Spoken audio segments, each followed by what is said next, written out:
Muy buenas tardes a todos. Bienvenidos a otra reunión del Instituto de Investigaciones e Historia del Derecho. Esta tarde la doctora Viviana Kluger no puede estar entre nosotros. Les manda muchos saludos. Yo me voy a hacer cargo de la moderación de esta interesantísima charla de nuestro queridísimo doctor Rubén Darío Salas, que está acá con nosotros en este momento. Buenas tardes, Rubén. Buenas tardes. Bueno, lo presento someramente a Rubén. Rubén es doctor en Historia. Es miembro de nuestro instituto, es profesor de posgrado de la asignatura Teoría del Estado en la Universidad del Museo Social Argentino. Su línea principal de investigación, entre otras tantas, es la investigación en análisis crítico del discurso político. Y entre tantas publicaciones que hizo de artículos y libros, destaca la última, que se llama Estampas del Mundo Antiguo, Mesopotamia, Egipto, Valle del Indo, de imágenes e ideas para una hermenéutica de la imagen plástica y del discurso jurídico. Es una obra que recién está saliendo del horno, está disponible para ser leída. Muchas gracias, Rubén, por estar con nosotros. Eh, Te doy la palabra para que nos deleites con tu discurso hoy. Gracias.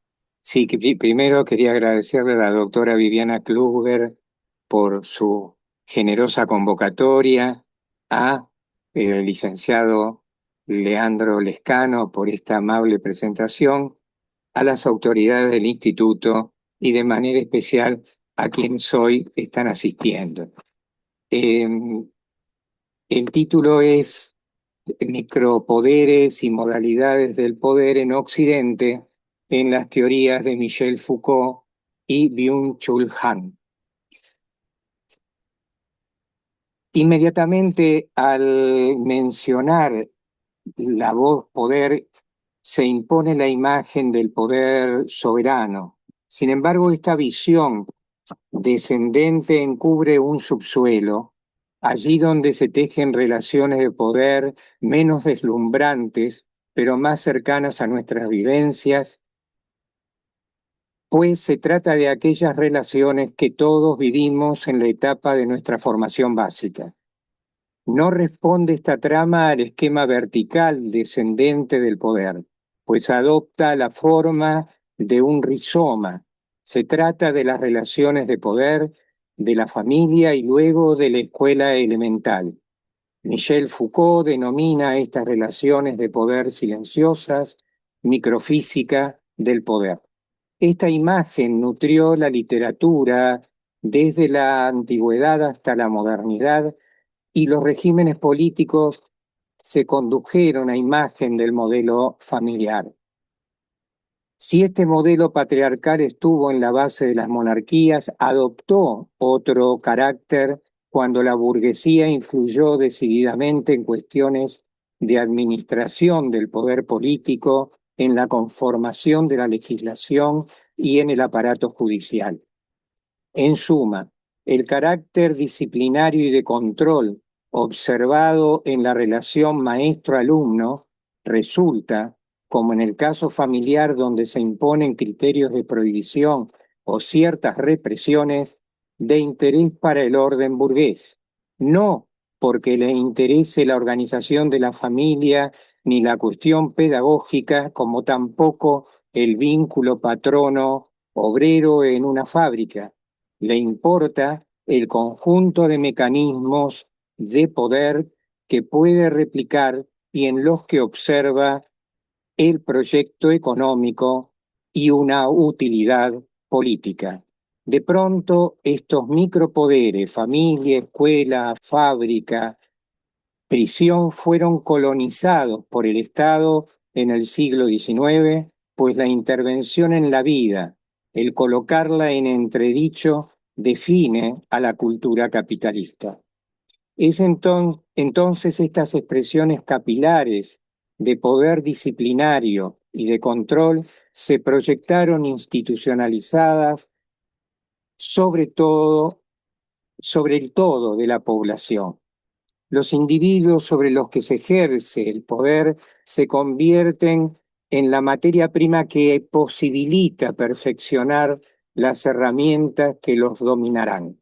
Son objeto de un saber que permite articular nuevas formas de disciplina y de control. De allí que bien cabe el nombre de instituciones de secuestro para designar a la fábrica, a la escuela o a la prisión.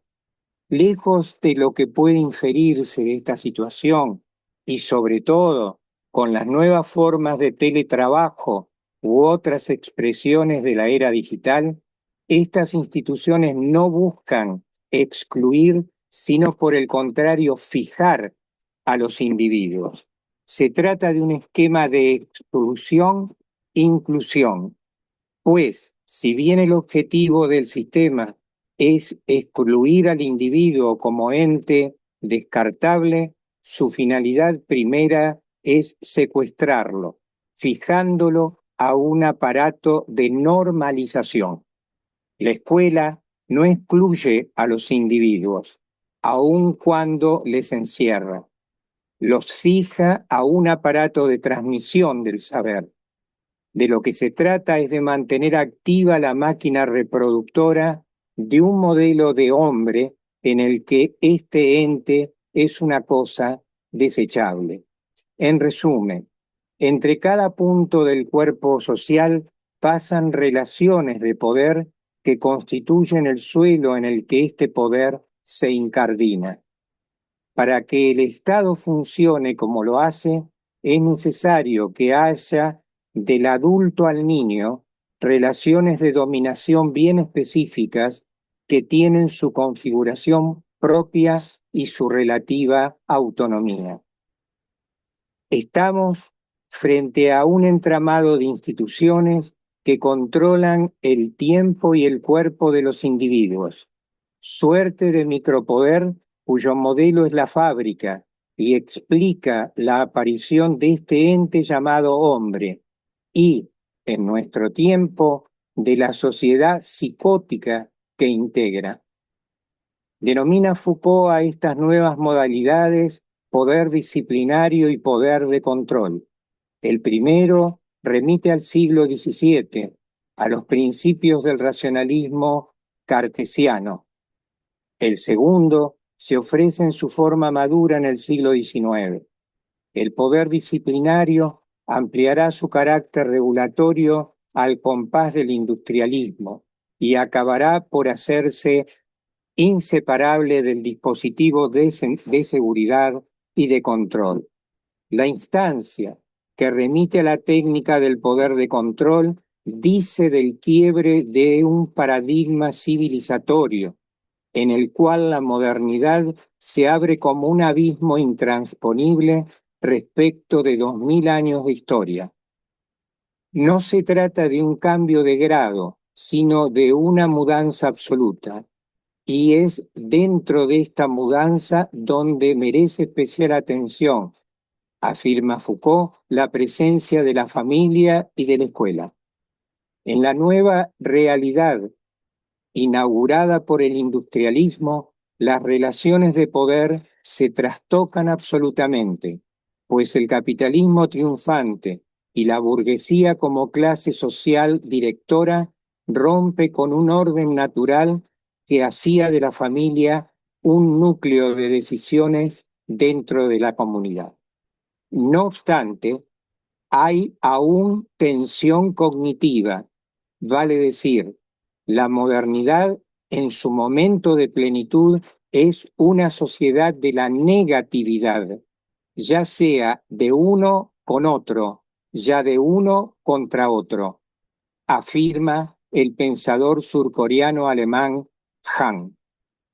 De las pequeñas violencias en el hogar, de la vida cotidiana marcada por el ritmo de la máquina y del régimen imperante en la escuela, la aguda observación permitía a la clase dominante extraer las herramientas de coerción que luego verterían en sendas leyes que se superpondrían a las reglamentaciones que operaban por debajo de ellas. La codificación positivista decimonónica se alza como la mejor muestra del orden jurídico legitimador del sistema imperante. Las técnicas disciplinarias que atienden al cuerpo de los individuos constituyen una anátomo-política, técnica que hace blanco en los individuos hasta anatomizarlos. Esta técnica de poder la vemos en su estado primero como disciplina-bloqueo, según el modelo que Foucault analizara en torno a la cuarentena. Si bien hablar de disciplina es hacerlo de un recurso empleado desde antiguo, es en el siglo XVII donde se observa por primera vez el empleo consciente de la técnica disciplinaria. La disciplina como bloqueo fue un modelo de disciplina corporal cuyo antecedente se encuentra en el ejército que devino en el modelo de las otras disciplinas. Es la modalidad de poder que domina, junto al poder soberano de las monarquías absolutas del siglo XVII. La imagen de la disciplina bloqueo es la de la institución cerrada que busca detener el mal, romper el tiempo. En el sistema disciplinario y de control del siglo XXI, el Estado-Nación cumple con el mandato del Estado-Corporación planetario, o sea, resuelve las situaciones conflictivas derivadas tanto de las políticas depredadoras del Estado neoliberal planetario, como también, por ejemplo, lo vinculado a catástrofes naturales. Esta tarea es uno de los poderes residuales que le quedan al Estado nacional territorial, que abdica de su soberanía y que lo hacen indispensable en el nuevo orden mundial. Al otro extremo, con el panoptismo, tenemos la disciplina mecanismo, un dispositivo de poder que busca hacerlo más ligero y eficaz. Se trata de un diseño de las coerciones sutiles para una sociedad futura. El movimiento que va de un esquema de excepción, disciplina obstáculo, al de una vigilancia generalizada, reposa sobre una transformación histórica que avanza hacia la formación de la sociedad disciplinaria. El primer gesto de la disciplina consiste en circunscribir un espacio dentro del cual su poder y los mecanismos de éste actuarán a pleno y sin límites. La disciplina es una modalidad del poder, implicando todo un conjunto de técnicas, de niveles de aplicación. Es una física o una anatomía. El panoptismo remite a fines del siglo XVIII a Jeremy Bentham y a su peculiar máquina de observación llamada panóptico, que buscaba una vigilancia eficiente de los reclusos. Una penitenciaría, afirma Bentham, debería ser un edificio circular que permite a un vigilante desde un centro ver todo lo que sucede en las celdas y, aunque estuviera ausente, la idea de presencia es tan eficaz como la presencia misma. Sin embargo, el panóptico de Bentham responde al racionalismo ilustrado con sus ideas de regularizar un espacio, vigilar pero no controlar, donde el vigía no es un delator, sino un monitor. El panóptico de control es hijo del siglo XIX, del positivismo, de la modernidad plena, y en él la perspectiva ilustrada del modelo moral deviene dispositivo de seguridad y de control. Biopoder es la expresión con la que Michel Foucault designa a otras técnicas de poder cuyo objetivo es dominar toda la vida. Ya no se trata de ese poder que se ejerce simplemente sobre el individuo entendido como sujeto de derecho, sino que avanza sobre la población, o sea, sobre seres vivos que son atravesados, comandados, regidos por procesos de leyes biológicas. Se advierte que, ya a fines del siglo XVIII, las relaciones de poder sobre el individuo se ejercen en tanto éste constituye una especie, o sea, una identidad una entidad meramente biológica. Se inventó en ese momento, en oposición a la anatomopolítica, la biopolítica. Es entonces que comienzan a ponerse en valor cuestiones como el hábitat, la higiene pública, o sea, todo lo vinculado a la regulación de la población. Se trata, anatomopolítica y biopolítica, de dos tecnologías que transformaron los procedimientos políticos de Occidente. La aparición en el siglo XIX de este abstracto llamado hombre, de ese ente de apariencia humana, pero degradado como existencia, explica la consagración del biopoder. O sea, a la tecnología disciplinaria del panóptico se le superponía, englobándola, el avance sobre la vida. No suprime el poder disciplinario, lo atrapa y lo atraviesa. Es de un orden distinto, que requiere de regularización de conductas y que consiste en lo contrario al modelo del poder soberano del hacer morir y dejar vivir, la vida del súbdito dependiente de la mirada atenta del soberano. Modelo inverso, que avanza sobre la especie, de la cual el hombre es su síntesis. La población es un tropel de vivientes que tienen un valor de uso y además descartable. De allí entonces que la expresión hacer vivir y dejar morir se vuelve intercambiable con su opuesta, y todo ello explica que la biología ocupe el centro del suelo moderno y el discurso político lo haga suyo. El industrialismo significó el triunfo de la máquina sobre lo humano. Solo una civilización fascinada por la ciencia y la técnica y que hizo de ellas el centro del vivir podía prescindir de toda existencia, es decir, de lo humano. ¿Qué otra cosa es el poder atómico que matar la vida misma, allí donde el biopoder se impone al derecho soberano? El siglo XIX es signo de conmoción temporal, de ese tiempo que se manipula como se manipula al hombre. La voz tiempo adquiere una presencia que solo la modernidad podía enarbolar como bandera de sus logros. Progreso evolutivo que dice mucho en ese sentido. Una larga serie de construcciones con el sufijo ismo se imponen en tanto crece la relevancia del tiempo venidero.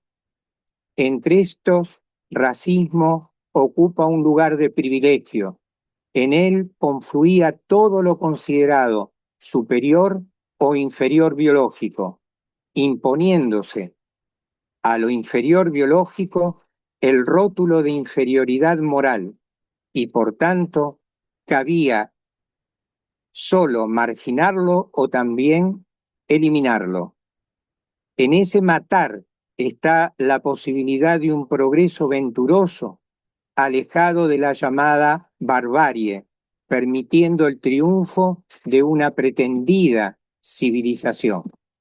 La pureza racial se convertía entonces en algo a ser perseguido por eminentes biólogos, a la vez que las religiones occidentales abdicaban su lugar en un mundo donde todo se parecía a la fábrica.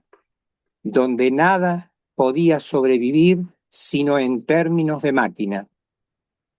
En este ámbito y en el último tercio del siglo XIX surge en el oeste de Europa y Estados Unidos el Estado democrático representativo que no tarda en entrar en crisis para resurgir luego de 1945. Puede sorprender en este escenario desacralizado, orgulloso de su secularismo, el surgimiento del nazismo y de los campos de exterminio. Estos no constituyen el punto de llegada del biopoder, sino el punto de partida, que avanzó hasta nuestro tiempo, donde se puede hablar de la presencia de un estado de excepción planetario. Hoy, la disciplina y el control ya no se dan en términos de negatividad de uno frente al otro, sino en los términos positivos, donde el otro se funde y disuelve en la mismidad. Lo mismo frente a lo otro. En esta sociedad del rendimiento, afirma Hahn, la disciplina y la coerción se han introyectado de tal manera en el sujeto que no las identifica como tal, pues se solaza en el narcisismo. El otro es vivido como residuo.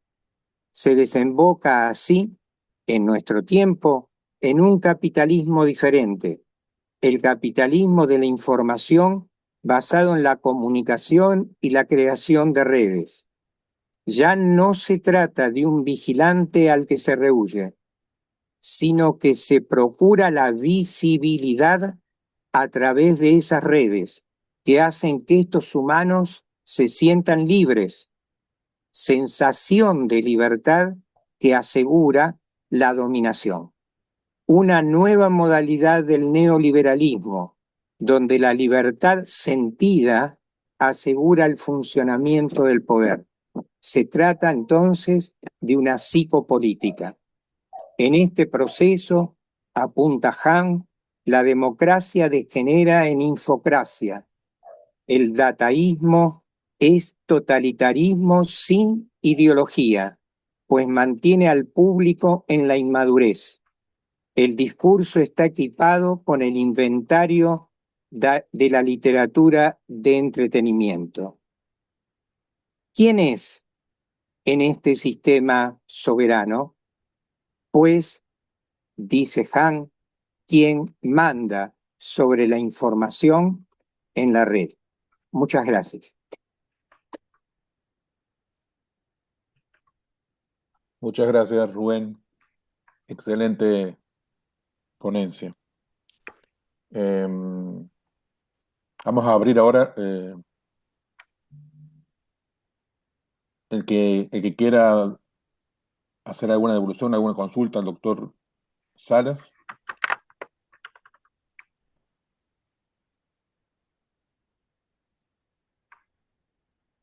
Puede levantar la mano y habilito la participación.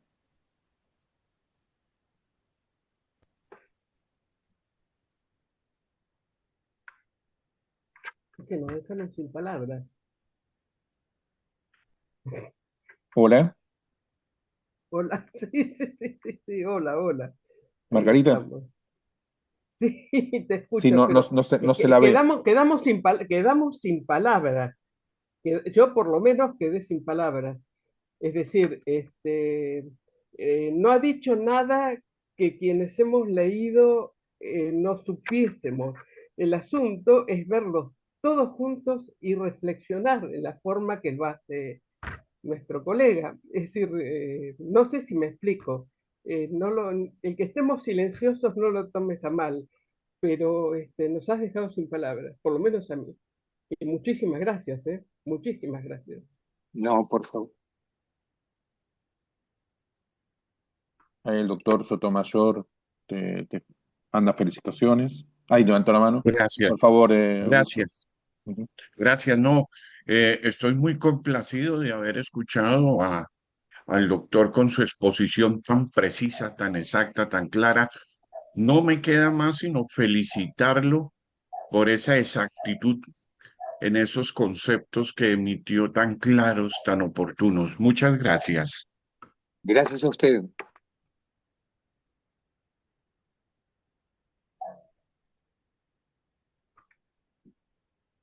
Salvador, por favor. Buenas tardes aquí en España, buenos días ahí. Un saludo para todos. Gracias, licenciado Leandro, por la invitación.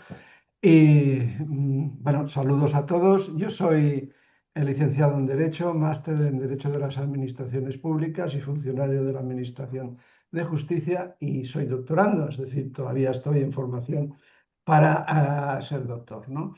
Entonces, oyendo al doctor, como me he pasado media vida, bueno, casi ya, sí, media vida en el derecho práctico, a veces lo de la filosofía y todo eso me cuesta entrar, ¿no? Me cuesta que me llegue dentro de mi ser, ¿no? Por decirlo alguna cosa. Entonces, oyendo al doctor, claro, ha dicho que a finales del siglo XVIII, ha apuntado, aparece el hombre como ente. Claro, el hombre como ente en el año 18, no sé, en Roma no era ente el hombre, era ente y sujeto de derecho. Entonces, no sé, yo ese matiz de que aparece, si podría ampliármelo, en qué sentido aparece como ente y qué es lo que no tenía anteriormente y qué es lo que ha hecho que en ese momento se le considere como ente al hombre. Sí, Ya. eh, según Michel Foucault, es en el siglo XIX, claramente, donde aparece, dice él, fruto de esa demiurgia existente, una cosa llamada hombre. Ya no se trata de pensar que es el hombre como los griegos, no, se trata de un abstracto, Mm. alguien en donde es escindido en su esencia, que es por un lado eh, trabajo, por un lado, por otro lado ente biológico, por otro lado lenguaje y ya no palabra. No obstante, aclara el mismo autor, esa modernidad plena es todavía un momento donde hay tensión cognitiva, pese a la existencia de este fruto que él cuando termina la obra, las palabras y las cosas dice, tal vez sea posible que como surgió recién, pueda terminar pronto. Bueno, eso no pudo darse. Todavía existe eso llamado hombre, que viene a ser como una peripecia, una figura de la población. ¿No? Ay, muchísimas gracias, doctor. No, por favor. El doctor Olano te manda felicitaciones en el chat. Doctor Muchas gracias. Bonaviri, por favor.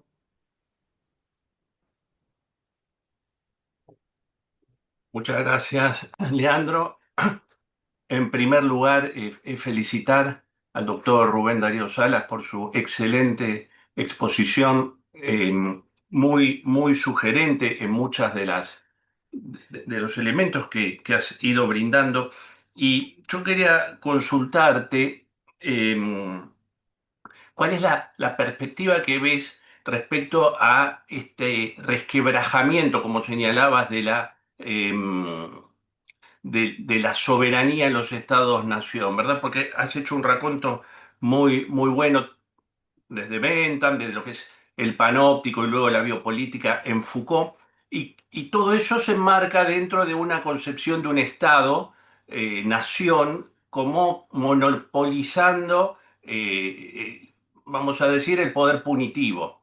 Ahora, en estos tiempos, ese resquebrajamiento que se da con, por ejemplo, la cesión de poderes a organismos supranacionales, ¿no? En este nuevo orden, y lo que dice Yanis Varoufakis, el tecnofeudalismo, ¿no? Una vuelta a una idea feudal, es decir, previa a los estados-nación, a esa consolidación centralizada del poder y ese monopolio del poder, y ahora empieza a diseminarse, atomizarse, si se quiere, como en una concepción feudal, pero concentrado en la nube, concentrado en las empresas tecnológicas, de las cuales nosotros hoy somos siervos, también porque con toda nuestra participación, inclusive vamos a decirlo en este medio, estamos aportando a ese capital de la nube. Es decir, el capital ya no es un capital, eh, una renta que da el capital, como fue el Fordismo, el Taylorismo y todos esos momentos que acompañaban a un Estado-nación, sino que se transforma en un capital en la nube. Nosotros somos eh, siervos de esa nube y entonces te quería preguntar, Rubén Darío, ¿qué perspectiva ves respecto al rol del Estado-nación, de los Estados-nación? Discúlpame si fue un poco extenso, pero fue lo que ha sido generando en la charla y estos disparadores. Sí, bueno, el Estado-nación queda sometido a lo que vos decías, ¿no? A un modelo de estado de excepción planetario que se marca casi con el comienzo del milenio con decisiones del presidente Bush en los Estados Unidos, cuando un acta militar establece que cualquier ciudadano, cualquier habitante que no sea ciudadano norteamericano en Estados Unidos podía ser detenido sin mayor precisión. O sea, a partir de ahí, luego en el 2008, con la crisis financiera, claramente ahí se impone un estado de excepción a nivel planetario, eh, en donde se va haciendo de la ignorancia, que siempre existió, pero una especie de formato que estos modelos corporativos transnacionales imponen, y cada vez con mayor fuerza en la medida que van perdiendo lugar en su eh, forma de imponerse. Esto lleva a lo que Han llama infocracia, un capitalismo sobre la realidad. En este caso no en la infocracia, la información, el nuevo modelo, no trata de miedos. Al contrario, hay una sensación de libertad en la medida, muy parecido al mundo feliz de Huxley, en donde el individuo se siente libre.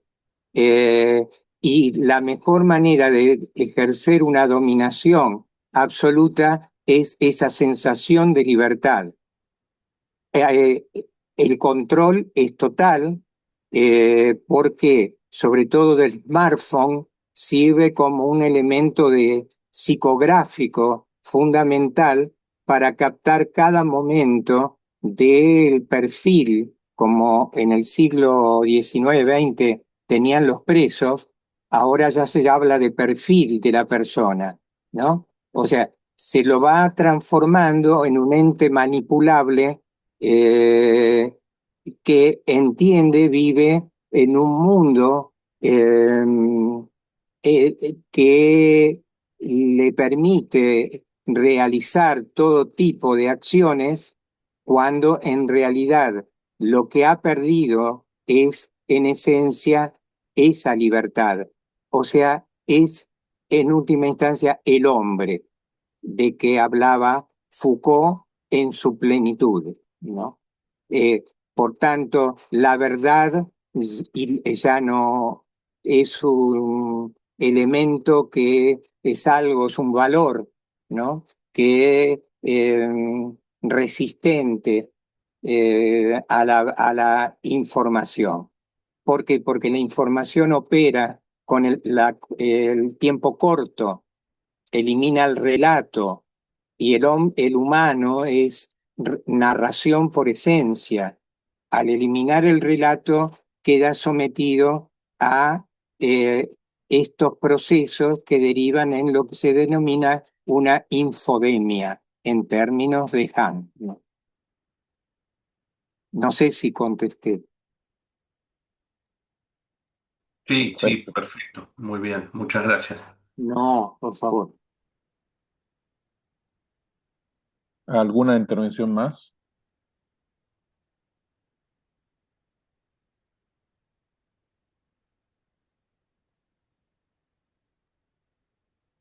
Bueno, parece que todos los que querían participar participaron. Si es así, por mi lado, ya daríamos por finalizada la reunión. Te agradecemos mucho, Rubén, el, de haber preparado esta fabulosa, magistral charla. Y te doy la palabra para que te despidas. Sí, agradecer a quienes tuvieron la amabilidad de escucharme y, por supuesto, las preguntas que son siempre importantes, enriquecedoras y nuevamente gracias al Instituto de Investigaciones de Historia del Derecho y a sus autoridades. Muy bien, muchísimas gracias a todos. Nos encontramos por este mismo canal la semana que viene con la próxima reunión de trabajo. Chao, Hasta luego a todos. hasta luego. Y en España Gracias. también. Muchas gracias. Hasta luego.